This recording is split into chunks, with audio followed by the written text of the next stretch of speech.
So the shocking reason to go to hell is exactly what I'm going to be talking about in this video. And this is taken from Revelation chapter 20, verse 8. And I'm going to read it for you. And this particular verse is talking about the people who is going to go to hell and who are being sent. And the people that you expect to be there were there. The unbelievers, the corrupt, the murderers, the immoral, those who practice witchcraft, idolatry. But there was one group of people that was first in line. Revelations 20 verse 8. Cowards. That's the specific group of people. Cowardice. You as a believer is not called to live life as a coward. You're not supposed to be living in fear. The Bible says that he gives us the spirit of power, love, and soundness of mind. That's how the believer is supposed to operate. So as a Christian, you're not supposed to be afraid to showcase your faith. You're not supposed to be afraid about the opinions of man. You're not supposed to hide the blessing that God gives you. You're supposed to embrace it all. Why? Because you know the truth, just like all the apostles. They literally gave themselves to spread this message of the gospel. And that's the cross that you got to carry every single day. Yes, you will be persecuted. Yes, you will get mocked.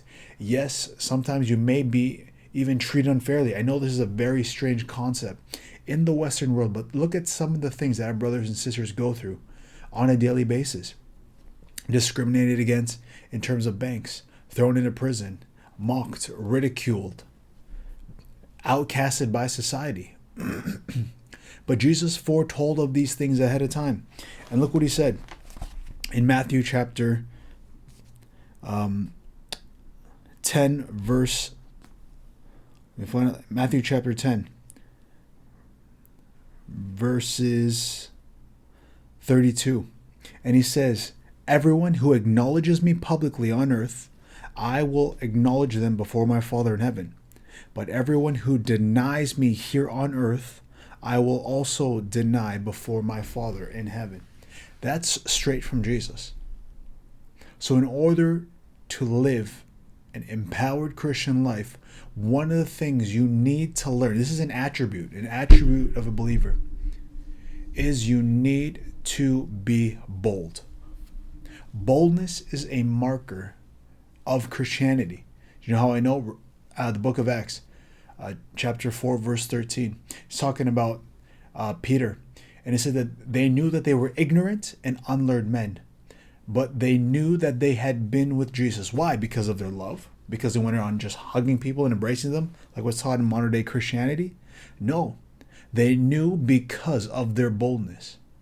What made Peter, someone that was afraid to talk to little girls, he denied his faith in front of little girls. What made him stand up in front of a group of thousands of men to defend the faith? Boldness risen up inside of him.